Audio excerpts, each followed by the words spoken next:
카타르 월드컵이 한창이죠. 월드컵 보십니까?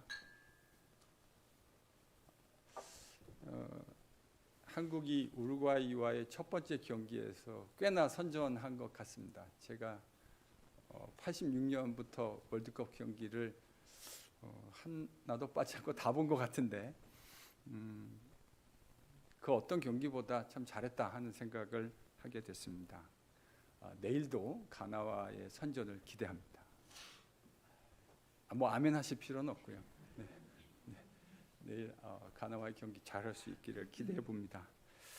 근데요, 제가 이제 이 한국 벤투호라고 그러죠. 한국 대표팀 감독이 벤투인데 이 벤투호를 바라보는 그 언론의 입장을 이렇게 유심히 좀 관찰하고 있는데요. 참 흥미로워요.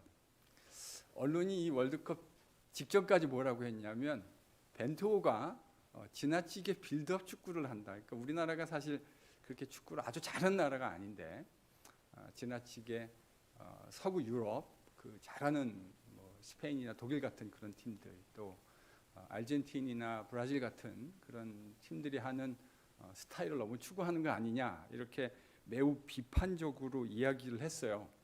그런데 이제 그거 줄기차게 4년 준비해가지고요 우루과이전에서 그거 꽤나 잘했던 것 같거든요.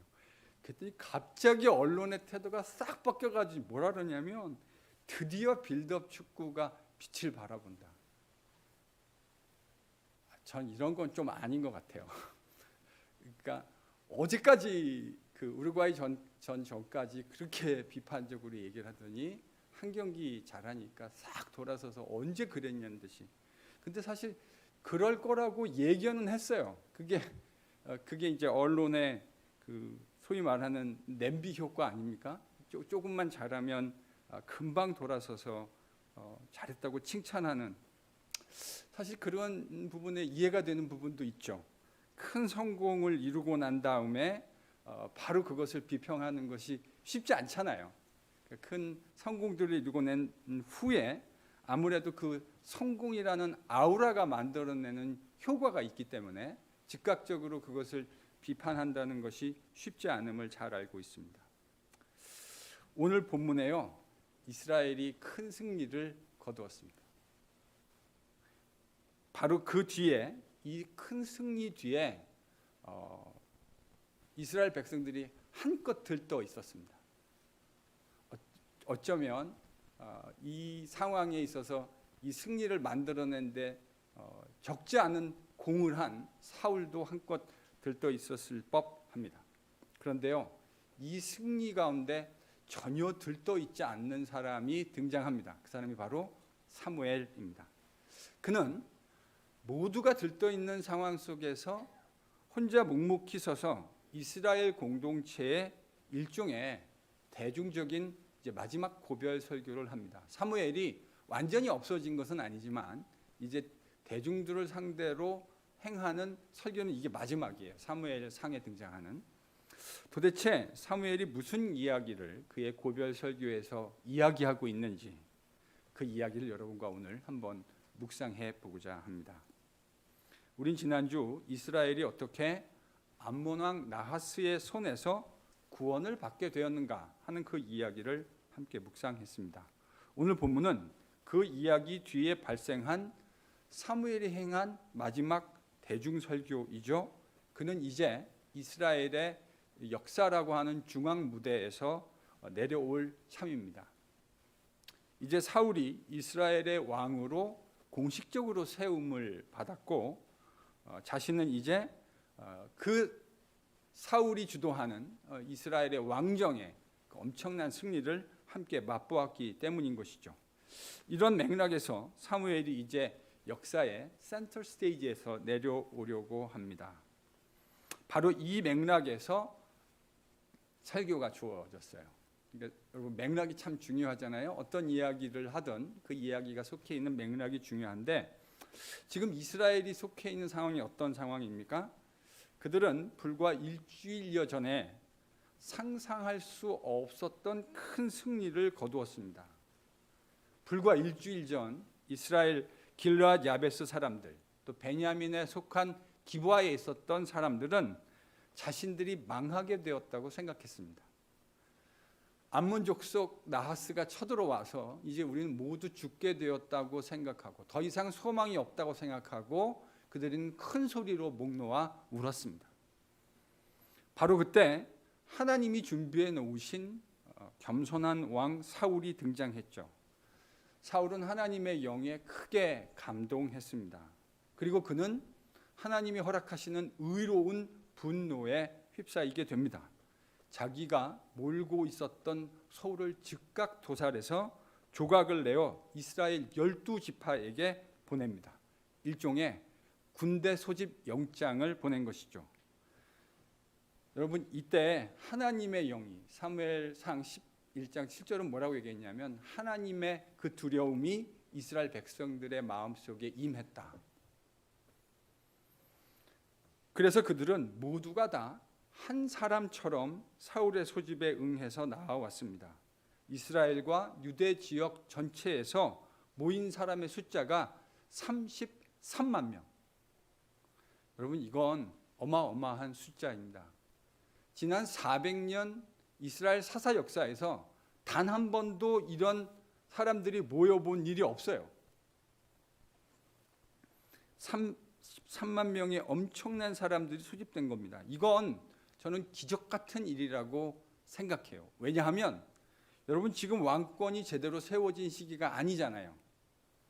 공권력을 가지고 사울이 행사하고 있었던 시기도 아닙니다. 군사적인 병력을 가지고 군사를 통해서 백성들을 통제할 수 있는 그런 위치에 있지 않았다고요. 그런데 사울의 이 말에 33만 명이 한 사람처럼 나온 거죠. 그러니 여러분, 기적 같은 일 아니겠습니까? 사울은 이 33만 명을 3개의 군으로 조직해서 암몬 족속들과 채 하루도 지나지 않는 반나절의 전투를 수행합니다. 그 결과는 상상할 수 없었던, 일주일 전에는 상상할 수도 없었던 일이 벌어졌습니다. 그야 말 그대로 대승을 거둔 겁니다. 암몬 족속이 도망하는데 도망하는 사람들 중에 2사람이 함께 도망하는 사람이 없을 정도의 압도적인 승리였습니다. 여러분, 이쯤 되면 인간의 보편적인 정서와 성향을 생각했을 때 여러분, 이스라엘 공동체의 모든 어텐션이 누구에게 집중될 수밖에 없는 상황일까요? 여러분, 지금 이 상황이 누가 이스라엘 공동체에서 모든 어텐션을 받게 될 상황이죠? 사울입니다. 사울 없었으면 이와 같은 상상할 수도 없었던, 이스라엘 족속들이 뭐라고 생각하냐면 이제 우린 다 죽었다. 그래서 얼마나 답답한 마음에 길거리에 주저앉아 목 놓아 울었다고요. 그런데 일주일 만에 그들이 상상할 수도 없었던 승리를 사울을 통해 경험하게 되었으니 이스라엘 백성들이 사울을 바라보면서 그에게 주목하는 게 너무 당연하죠. 지금 사무엘이 행하려고 하는 고별설교를 바로 요 맥락에서 이해하셔야 합니다. 모든 어텐션이 사울에게 집중될 수밖에 없는 기막힌 상황.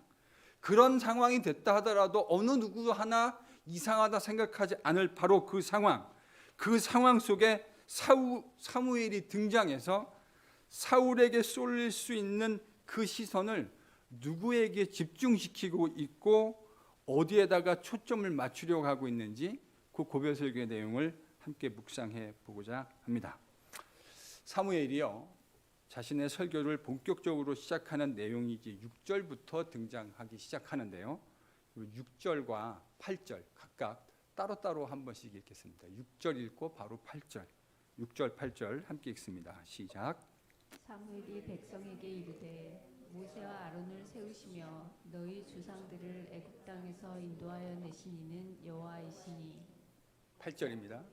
야곱이 애굽에 들어간 후 너희 조상들이 여호와께 부르짖음에 여호와께서 모세와 아론을 보내사 그 2사람으로 너희 조상들을 애굽에서 인도해내어 이곳에 살게 하셨으나.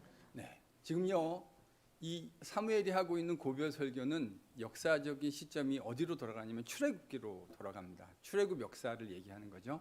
여러분, 출애굽의 역사에서 이스라엘 사람들이 빼놓을 수 없는 사람이 누구일까요? 모세입니다. 모세. 여러분 이스라엘 백성들이 민족적으로 존경하는 크게 존경하는 사람이 두 사람이 있는 것 같아요. 하나는 출애굽의 지도자 모세, 이스라엘의 왕정을 견고하게 세웠던 다윗. 이 두 사람은 이스라엘이라는 나라를 생각할 때 이스라엘 백성들이 절대로 강구할 수 없는 존중받고 존경받는 두 명의 인물들입니다. 자, 출애굽에서 그러니까 모세를 빼놓고 이야기한다는 건 그건 불가능한 이야기입니다. 그런데 모세를 빼놓고 출애굽 이야기할 수 없는 이스라엘 백성들에게 사무엘이 그 출애굽에 대한 이야기를 지금 6절에서 8절에서 하고 있어요. 둘 다 기본적으로 같은 맥락의 이야기인데, 근데 그런 모세가 강조될 수밖에 없는 바로 그 맥락에서 사무엘이 뭐라고 하는지 잘 유심히 관찰해 보십시오. 주어가 일단 누구로 등장하죠? 6절에서요. 모세가 아니고요. 여호와께서, 여호와 하나님. 여러분 8절도 마찬가지입니다. 여호와 하나님께서. 그러니까 여러분 출애굽 그러면 당연히 모세 이렇게 떠오를 이스라엘 사람들.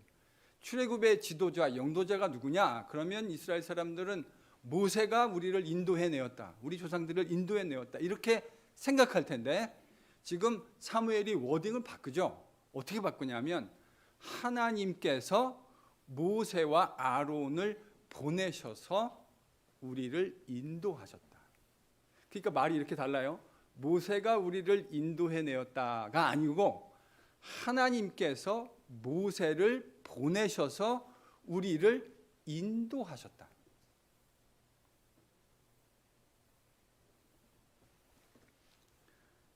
누가 뭐라 해도 모세가 이스라엘 백성들을 인도해 냈을 것이라고 생각하고 있는 이스라엘 백성들에게 하나님이 모세를 보내서 인도하셨다. 이 사실을 강조하고 싶은 거예요.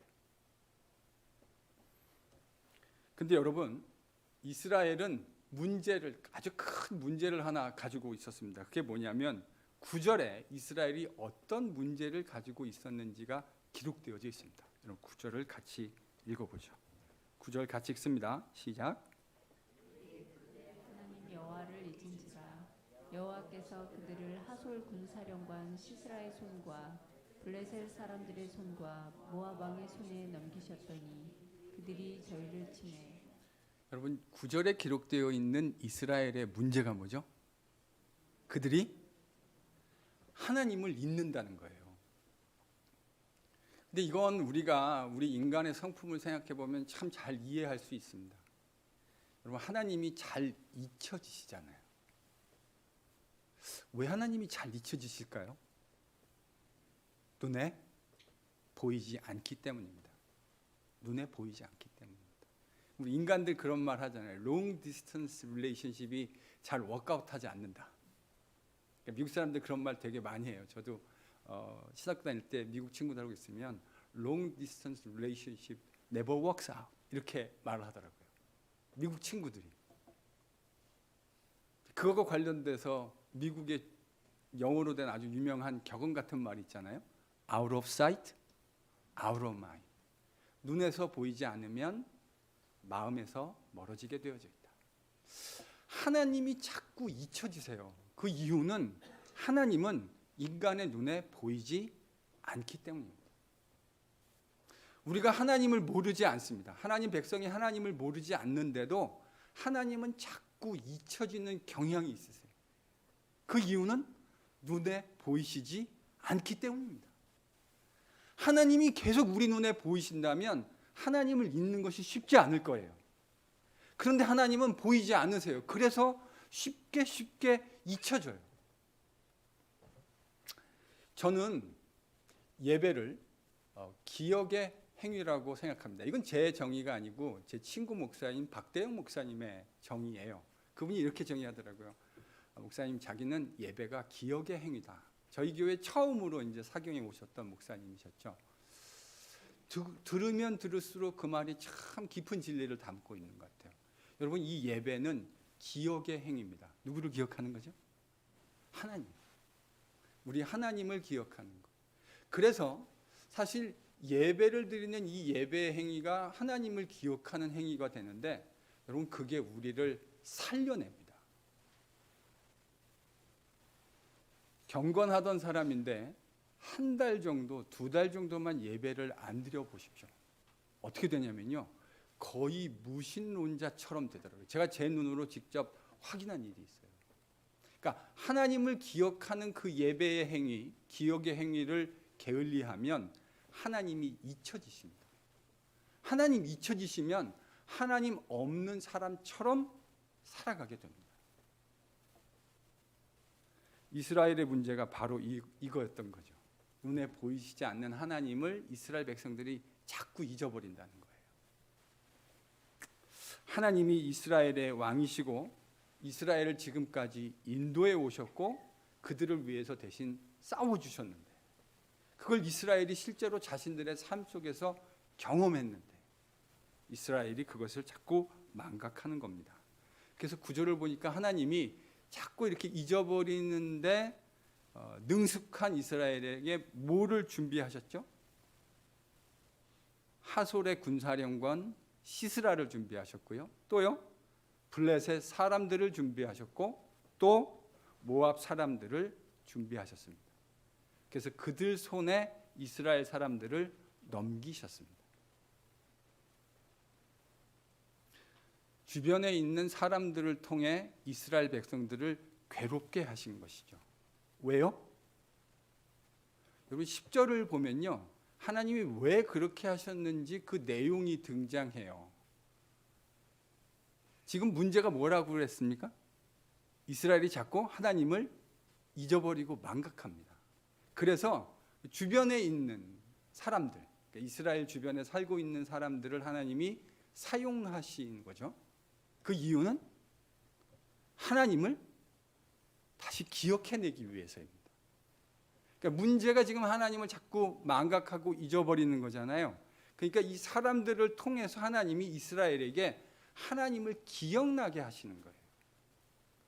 시편에 보면 시인이 이런 유명한 고백을 하죠. 하나님께서 사람 막대기와 인생 채찍으로 인생을 훈계하시는도다. 여러분 사람 막대기와 인생 채찍, 이 뭐가 생각나게 하는 하나님의 배려일까요? 자꾸 하나님을 잊어버리는 그의 백성들에게 하나님을 떠올리게 만드는, 하나님을 다시 생각하게 만드는 효과가 있는 것이죠. 10절을 보면 바로 그 이유가 이렇게 등장합니다. 사람 막대기 인생 채찍을 통해서 괴롭힘을 받은 이스라엘이 누구를 딱 떠올립니까? 하나님을 떠올립니다. 하나님을 잊어버렸었거든요. 하나님을 망각했었거든요. 그런데 인생 채찍을 통해서 고달픔을 경험하니까 딱 하나님을 떠올린 거예요. 여러분, 여러분의 인생에 하나님이 어려움을 주실 때가 있을 겁니다.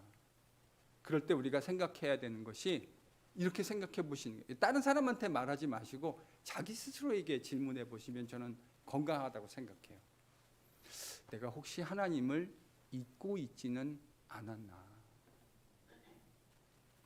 하나님을 모르진 않았겠지만 내가 혹시 최근의 삶 속에서 하나님을 망각하며 살고 있지는 않았는가 생각해 보시는 건 저는 건강할 거라고 생각합니다.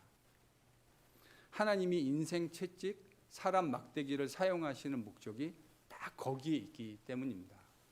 하나님이 다시 기억나게 하시는 거죠. 자, 이렇게 기억난 이스라엘이 하나님께 뭐라고 기도하기 시작하냐면, 하나님, 우리가 하나님을 잃어버렸습니다. 그리고 바알과 아세라상, 이방 신들을 섬겼습니다. 주님, 잘못했습니다. 용서해 주십시오. 이제 우리를 원수의 손으로부터 건져 주십시오. 그러면 우리가 주님을 섬기겠습니다. 보세요. 사람 막대기와 인생 채찍으로 고달픔을 경험한 이스라엘이 하나님께 하나님을 기억해내고 하나님 앞으로 돌아와 자신들을 용서하고 구원해 달라고 기도하고 있는 것이죠.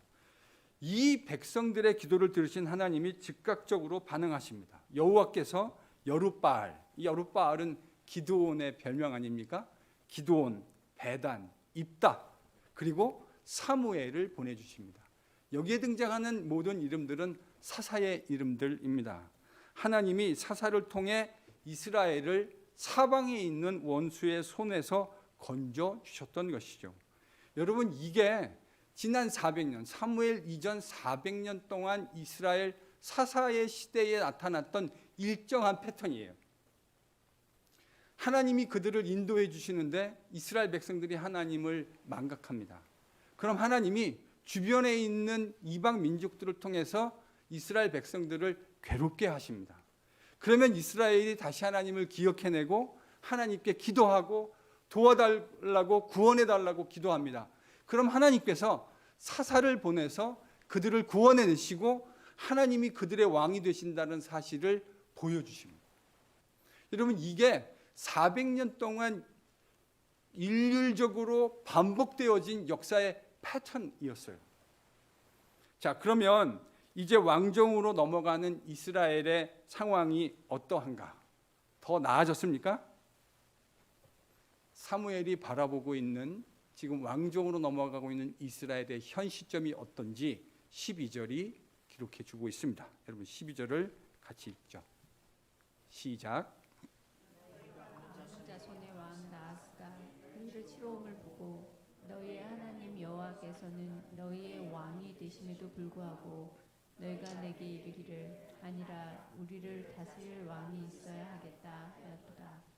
여러분, 암몬 왕 나하스가 이스라엘을 침공해 들어올 즈음 이스라엘이 하나님께 뭘 구했죠? 왕을 구했습니다. 왕 주십시오. 사무엘에게 나아가서 왕을 세워 주십시오. 이렇게 구했습니다. 그런데 이스라엘이 사무엘에게 나아가서 왕을 구한 행동을 사무엘서 9장은 하나님은 그걸 어떻게 해석하셨냐면 왕을 구한 것이 저들이 나를 버린 것이다. 이렇게 해석하셨다고. 제가 몇 번 강조해서 말씀드렸지만 여러분, 인간 지도자를 세운 것 자체가 잘못된 것은 아니라 그랬습니다. 왜 그렇죠? 여러분, 사사라고 하는 지난 400년 동안의 사람들도 인간 지도자들이었어요. 그러니까 인간 지도자를 구하는 것 자체가 잘못된 것은 아니에요. 하나님이 말씀하시려고 하는 포인트는 이스라엘이 왕을 요구함으로써 이스라엘의 진정한 왕이 되시는 하나님을 버렸다는 데 있는 겁니다. 이게 문제인 것이죠. 하나님은 이스라엘을 망각한 일이 없으시고 또한 그들의 왕이 되는 것을 단 한순간도 포기한 일이 없으신데 문제는 이스라엘이 자신들의 왕이신 하나님을 지속적으로 습관적으로 망각하고 잊어버린다는 데 있습니다. 이렇게 습관적으로 왕이신 이스라엘의 하나님을 잊어버리는 이스라엘 백성들에게 지금 사무엘이 고별 설교를 하고 있는 것이죠. 뭘 강조하고 싶은 걸까요? 당신들의 눈에 보이는 저 반짝반짝거리는 사람이 진정한 이스라엘의 왕이 아니라 너희들의 눈에 보이지 않는 하나님, 이스라엘의 역사의 시작부터 단 한 번도 이스라엘의 왕이 되신 일을 포기한 일이 없으신 그 하나님이 당신들의 왕이란 사실을 기억하십시오. 사람들은 항상 눈에 보이는 것에 현혹되게 되어 있습니다. 이건 어느 누구도 예외할 수가 없어요. 인간이 가지고 있는 한계일 수밖에 없는 것이죠. 저도요, 눈에 보이는 반짝거리고 화려한 것에 제 마음을 빼앗길 때가 있어요. 이건 인간이 가지고 있는 어쩔 수 없는 한계예요. 그러나 그 한계가 우리의 핑계거리가 되어서는 곤란하겠죠. 비록 그러다 할지라도 우리의 진정한 왕이 누구이신지를 하나님 백성은 한순간도 잊지 말아야 합니다. 바로 그 얘기를 사무엘이 지금 이스라엘의 대승 앞에서 그 승리에 도취되어지고 그 승리 때문에 한껏 부풀어 올라와 있는 이스라엘 백성들에게 당신들의 하나님은, 당신들의 왕은 우리를 출애굽의 역사에서부터 인도해 오신 바로 그 하나님 한 분뿐이십니다. 위기의 순간만이 아니라 그들이 위대한 승리를 거둔 이 순간, 그리고 그들이 살아가야 할 모든 순간 속에서 기억해야 할 그 중요한 한 가지 사실, 그것이 무엇입니까? 눈에 보이는 인간 지도자가 아니라 그 뒤에서 그 사람을 사용하시고 하나님의 거룩하고 선하시고 아름다운 목적을 위해서 인도해 가시는 바로 그 하나님을 바라보라고 하는 것이죠. 이 중요한 사실을 그의 백성들이 한순간도 놓치지 말고 살아야 되는데 지금 그렇지 못할 위험에 또 빠져 있을 수 있다고 사무엘이 생각한 것이죠. 여호와 하나님이 보시지 못하는 것이 아무것도 없고 그가 알지 못하는 것이 아무것도 없고 그가 그의 백성을 위해서 그의 백성의 어려움과 곤란한 처지에서 그들을 구원해내고 인도해내시기 위해서 그가 할 수 있는 것이 뭐든지 다 해낼 수 있다고 하는 것을 이스라엘 백성들이 깨달아야 한다는 사실을 말하고 싶은 것입니다. 하나님의 백성인 이스라엘은 이 사실을 기억하고 있어야 하고 매 순간 그가 어떤 일을 만나든지 삶의 모든 순간 하나님을 의지해야 하고 그들이 그 왕이신 하나님을 의지하는 한 이스라엘은 근본적으로 걱정할 필요가 없고 근심할 필요가 없다는 사실을 사무엘이 백성에게 말해주고 싶었던 겁니다. 하나님만이 이스라엘의 진정한 왕이 되신다. 지금 엄청난 승리를 거두고 한껏 고무되어 있고 한껏 마음이 부풀러 있을 이스라엘 사람들에게 당신들의 진정한 왕은 사울이 아니라 하나님이 진정한 당신들의 왕이고 그래서 당신들이 해야 될 것 그리고 왕이 해야 할 것은 하나님을 떠나지 않고 그 하나님의 말씀을 계속해서 지켜 행하는 것 이것이 당신들이 하나님을 왕으로 섬기는 가장 아름답고 복된 길이라는 사실을 사무엘이 그것을 놓칠 수 있는 가능성이 매우 농후한 이스라엘 백성들에게 이야기해주고 싶었던 겁니다. 하나님의 백성은 하나님이 왕이시라고 하는 사실을 이론으로만 알고 있어서는 곤란할 겁니다. 그분이 우리의 삶의 모든 순간들을 다스리고 통치해 주신다고 하는 사실을 한순간도 의심하지 않고 믿고 그 하나님을 신뢰하는 것 이것이 하나님의 백성들에게 하나님이 원하시는 모습일 것이죠. 바로 그 사실을 이 노선지자 이제 은퇴를 앞두고 있는 선지자가 고별 설교를 통해서 이스라엘 백성들에게 마지막으로 강조해 주고 싶었던 겁니다. 이 말씀을 묵상하는데 저는 저를 포함한 우리의 모습을 떠올리지 않을 수가 없었습니다. 우리는 삶에서 만나게 되는 여러 가지 일들 앞에서 쉽게 좌절하고 때로는 절망하곤 하기도 합니다. 그렇잖아요? 어떤 일들을 만나면 그 일들 때문에 참 세상 다 무너진 것처럼 때로는 좌절하기도 하고 또 그 속에서 절망하고 있는 우리들의 모습을 볼 때가 있습니다. 또 어떨 때는 하나님을 의지해서 하나님이 우리 인생에 크고 작은 여러 승리들을 경험하게 하시는 때가 있는데 사실 그때 기억해야 되는 건 그 승리를 허락하신 하나님을 기억하고 그 하나님을 지속적으로 섬겨가겠다, 잊지 않겠다 그렇게 결심하고 각오를 다지는 게 참 중요한 것 같아요. 여러분 앞으로 인생을 사시다가 좋은 일을 만나시게 되면 꼭 아이들을 불러놓고 그 기분에 너무 들뜨지 않고요. 이 상황을 허락하신 분이 하나님이시고 우리에게 승리를 주신 분이 우리 하나님이라는 사실을 아이들과 담담히 이야기하고 그 사실을 효과적으로 교육하실 수 있는 은혜가 있을 수 있기를 바랍니다. 정말 꼭 그렇게 하십시오.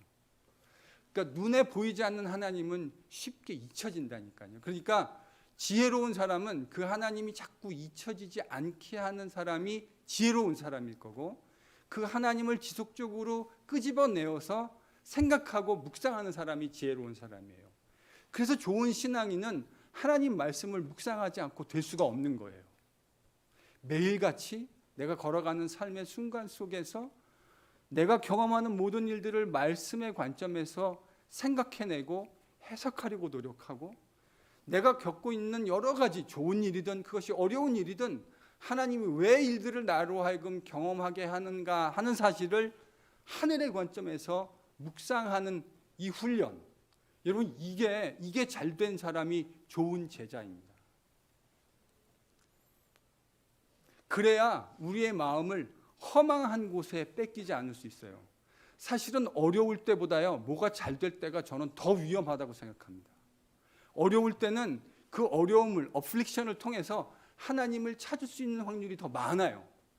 그런데 잘 될 때는요, 제가 보니까 그렇더라고요. 우리 인간의 연약한 성품이 잘 될 때 하나님을 찾는 사람이 많지 않아요.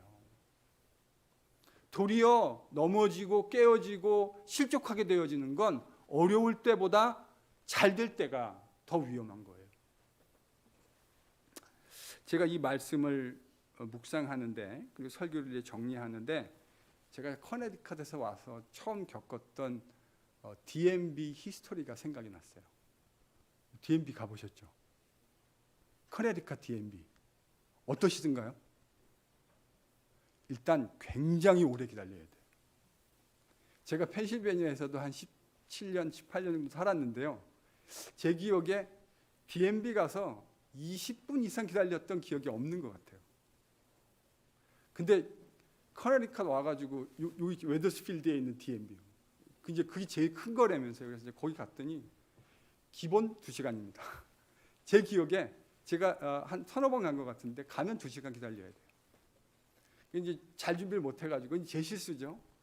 갖고 가야 되는, 그러니까 레지던시, 이 주소가 여기로 돼 있다라는 걸 증명하는 편지를 가지고 가야 되는데 제가 그걸 하나만 가지고 와가지고 2시간을 기다렸는데, 2시간 반인가 기다렸는데 딱 창고에 갔는데 냉정하게 돌려보내시더라고요. 2개 갖고 와야 된다고. 할 말이 없었어요. 왜냐하면 2개 갖고 와야 되는 게 맞으니까. 그래서 이제 다음번 약속을 잡고 다음번에 이제 2개를 가지고 갔습니다. 그래서 이제 하나는 일렉트릭 빌, 그 고지서를 가지고 갔고요.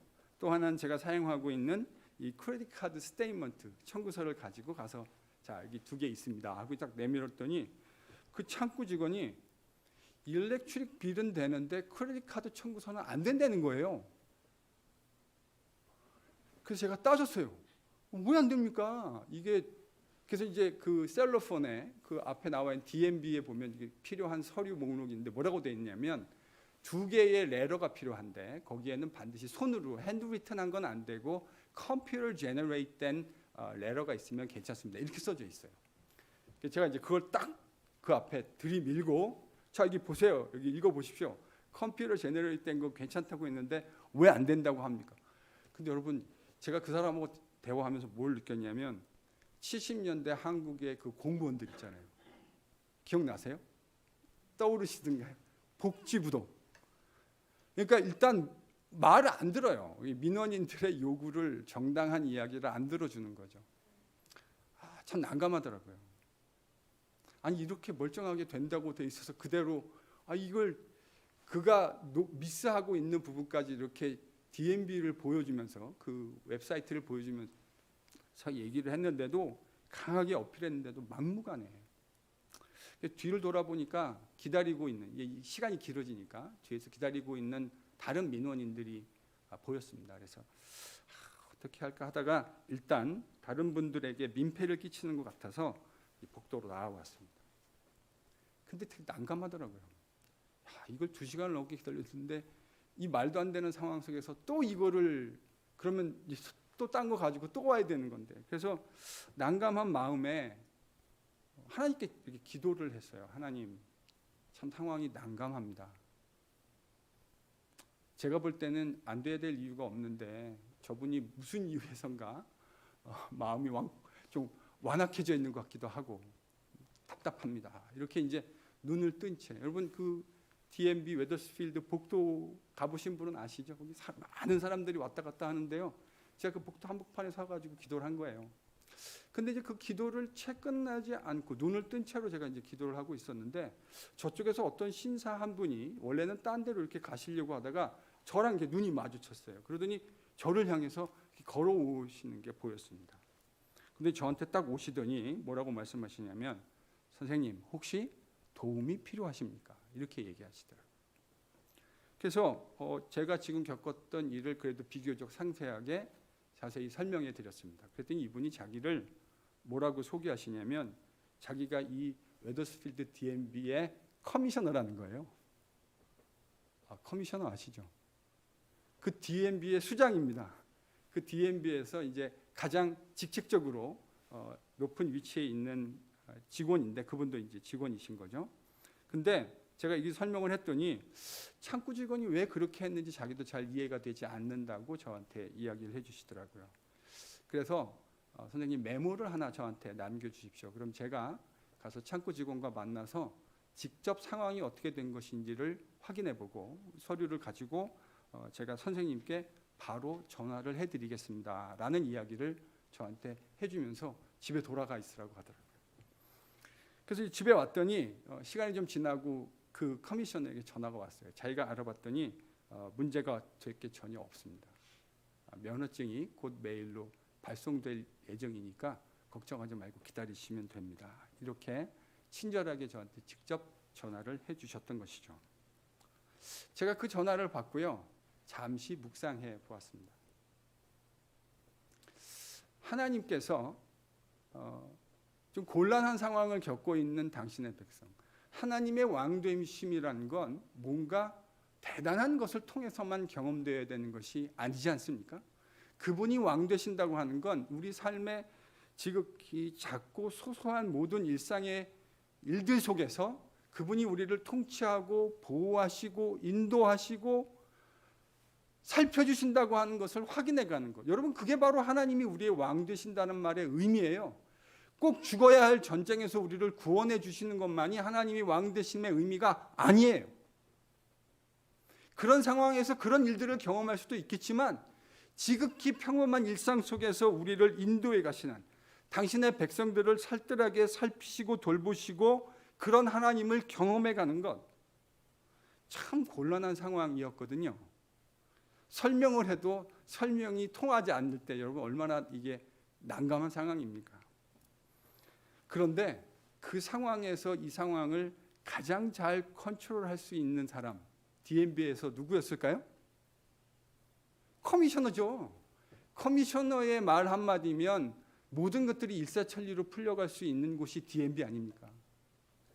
하나님이요. 그래서 그 백성, 당신의 백성의 기도를 들으시고 하필 그 시기에 DMB의 커미셔너를 만날 수 있도록 인도하신 것이죠.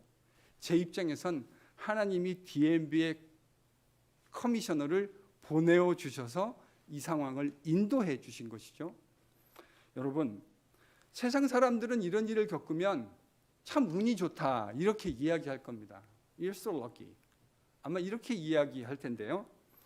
하나님이 우리의 삶의 모든 작은 부분까지도 한 터럭 한 터럭까지도 통치하시고 인도해 주신다는 사실을 믿는 하나님의 백성에게 이것은 단순히 운이 좋은 상황이 아닙니다. 기도했잖아요. 하나님께 이 모든 상황을 바라보고 계신 그 주님께 기도했고 하나님은 그 순간에 가장 필요한 적절한 도움을 준비하셔서 내가 너의 모든 상황을 바라보고 있다. 그러니 걱정하지 말고 나를 의지하며 매 순간을 걸어가라. 그게요 얼마나 위로가 되었는지 모릅니다. 아, 그렇지. 하나님이 나와 늘 함께하고 계시고 내 모든 상황과 형편과 처지를 바라보고 계시지.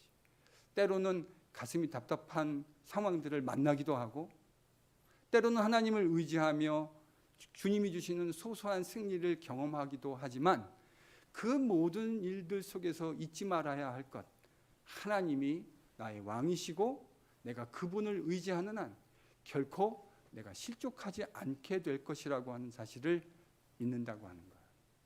하나님이 그것을 저에게 알려주시는 수많은 여러 상황 가운데 또 하나의 상황이 되었던 것이죠.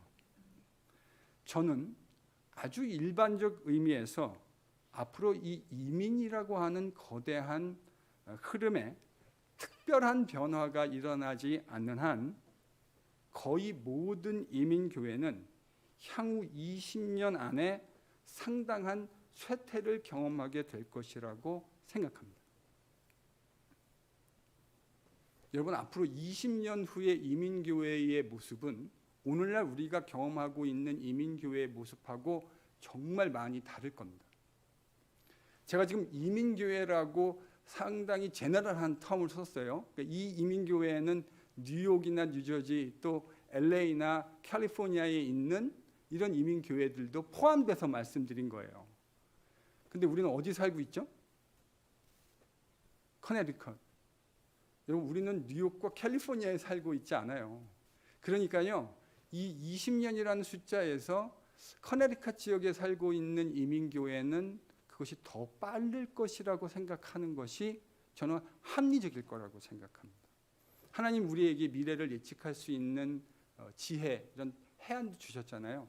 그런 것 일반적인 은총의 영역에서 그것을 가지고 생각해 보았을 때 여러분 20년도요 제가 되게 보수적으로 잡은 거예요. 20년 뒤에는요 오늘날 우리가 보고 있는 이민교회와는 정말 많이 다른 상황이 되어 있을 겁니다. 25년 전에 필라에서 2,000명이 넘는 교회, 그래서 그 교회의 교인들을 만나면 맨날 자기들의 교인이 2,000명 넘는다는 걸 자랑하는 거를 만났어요. 근데 지금요 그 교회에 엘리멘처리가 단 한 명도 없습니다. 미들스쿨러들도 없어요. 하이스쿨의 아이들이 몇 명 있는데요, 그건 그 교회 부목사님과 목사님의 아들, 딸. 63세 된 제가 안수 집사님 한 분을 아는데요, 그분이 뭐라고 그러시냐면 자기가 그 교회에서 지금 제일 젊은 사람이라는 거예요. 물론 특수성을 무시할 수 없습니다. 어떤 지역 개별 교회나 그 지역이 가지고 있는 특수한 상황들이 고려될 수 있겠지만 일반적인 의미에서 이러한 경향을 극복하는 건 절대로 쉽지 않을 겁니다. 그런 의미에서 우리도 준비가 필요해 보입니다. 사실은 정직하게 얘기하면 좀 더 빠른 준비가 필요했었다고 하는 생각을 하지 않을 수가 없습니다. 기존의 모든 성도들은 말할 것도 없습니다. 이 이야기에서 예외가 될 사람은 단 한 사람도 없어요. 그런데 특별히 그러니까 교회의 미래라고 하는 관점에서 생각해 보았을 때 특별히 앞으로 이민교회, 특별히 커네디컷에 있는 이민교회가 신경 써야 할 건 30대와 40대 초반에 해당하는 젊은 성도들, 저는 이 사람들에게 보다 조금 더 전략적인 강조점이 필요해 보입니다. 다른 게 아니고요, 그분들이 일상의 삶을 통해 하나님의 다스림을 경험해 가는 것, 머리로 하나님을 알고 있는 사람이 아니라 하나님을 일상의 삶 속에서 경험해 가는, 그야 말 그대로 그들을 예수의 제자로 삼아 말씀과 기도의 능력이 무엇인지 알고 있는 예수의 제자, 그리고 예배의 기쁨이 어떤 것인지를 알고 있는 제자를 삼아야 합니다. 왕 대신 하나님의 다스림을 받는 사람들, 즉 예수의 신실한 제자들을, 특별히 젊은 제자들을 저희들이 많이 만들어내야 한다는 말입니다. 그들이 머지않아 교회의 리더가 되어서 우리가 기도하고 눈물로 기도하며 세워왔던, 지켜왔던 교회들을 지속적으로 이끌어가는 지속 가능한 공동체의 리더들로 그들이 10년 후면 세워져야 한다는 말이죠. 여러분, 그런 교회로 체질을 변화시켜 가야 하고 교회 리더십이 그런 부분에 관심을 가지고 기도하고 또한 전략적으로 계획을 세워야 할 겁니다. 우리의 어린 자녀들과 청소년들, 또 청년들이 하나님의 말씀의 진리를 믿고 그 말씀이 상식이 되어지고 그 말씀으로 우리가 경험하는 상황들을 분별해낼 수 있는 말씀의 사람, 그리스도 예수의 신실한 제자들로 세워내야 합니다. 그러지 않으면 이민교회, 조국교회의 미래는 매우 어두울 수밖에 없는 것이 현실이에요. 제가 캠퍼스 사역하고 있는 목사님 한 분을 잘 아는 분이 있습니다. 저는 80년대 대학을 다녔거든요. 근데 그 당시에 80년대에는 대학 캠퍼스마다 좀 다르긴 했지만 적게는 30%, 많이 보는 데는 40%가 넘는 대학생들이, 그러니까 캠퍼스 다니면요, 열에 3명과 4명은 크리스찬이라고 얘기하던 시절이었어요. 근데 지금 뭐라고 얘기하냐면요, 캠퍼스의 크리스찬 비율이 1%에서 3% 미만이라고 얘기합니다. 그러니까 지금은요, 100명의 대학생들을 만나면 그 캠퍼스에서 예수 믿는 사람이 1명 내지 2명, 3명 정도밖에 안 된다는 말이죠. 저는 이게 그동안 한국교회가 해왔던 예수의 제자, 하나님을 왕으로 섬기고 그분의 말씀을 따라 매일을 살아내는 신실한 예수의 제자를 만들어내지 않으면 이 경향이 더 악화되면 악화되었지 좋아지지 않을 거라는 거예요. 이런 의미에서 오늘 본문은 오늘을 살아가는 우리에게 매우 큰 도전이 아닐 수 없습니다. 여러분은 정말 우리의 진정한 왕이신 하나님이 우리의 삶의 모든 부분을 다스려 주신다고 하는 사실을 매 순간 믿으며 걸어가고 계십니까? 만나는 모든 일들 속에 저분을 믿고 저분을 의지하는 한 나는 안전하다, 실족하지 않을 것이다라고 하는 진짜 믿음을 가지고 계세요? 여러분, 이거를 가지고 있는 사람과 가지고 있지 않는 사람의 저는 가장 현저한 차이가 어디에서 발견되어진다고 생각하냐면 자녀들을 대하는 태도에서 발견되어진다고 생각합니다. 애들이 힘들고 어려운 일들을 만나죠. 어떻게 하십니까? 아이들이 때로는 인종차별적인 어떤 가슴 답답해지는 일도 만나게 되잖아요. 어떻게 하세요? 같이 분노하십니까? 필요하죠. 정의롭지 못한 일에 대해서 분노하는 건 저는 필요한 일이라고 생각합니다. 그런데 그 순간에요, 이 모든 순간도 다스려 주시는 하나님이 나의 인생뿐만 아니라 아이들의 삶도 다스려 주신다고 생각하고 있다면 저는 그 아이를 그렇게 진짜 믿는 부모라면 그 아이를 붙들고 그 상황을 정직하게 같이 이야기하고 기도해 줄 수 있어야 될 것이라고 생각합니다. 그래야 그 어려움 속에서 하나님이 그 상황을 어떻게 다스려 주시는 일을 그 아이들이 스스로 경험해 봐야 눈에 보이는 사람이 아니라 눈에 보이지 않는 하나님을 믿고 신뢰하며 걸어갈 수 있게 되는 것 아니겠어요? 여러분, 우리의 다음 세대가 우리와 다른 세대가 되지 않으려면 여러분과 제가 변해야 합니다. 그 사실을 먼저 믿어야 하고 그 믿은 사실을 아이들에게 이야기해주고 아이들을 그 어떤 상황 속에서도 하나님을 바라보는 신실한 예수의 제자로 키워내셔야 합니다. 그러지 않으면 앞으로 우리가 경험할 이민교회와 조국교회의 미래는 매우 암담하게 될 거예요. 그 시기가 멀지 않았습니다. 제가 20년 얘기했는데요, 커네티컷은 더 빠를 거예요. 이 하나님을 아는 지식과 그 지식이 머리만의 지식이 아니라 우리 삶 속에서 풍성하게 나타날 수 있게 될 수 있기를 간절히 기도하며 축원합니다.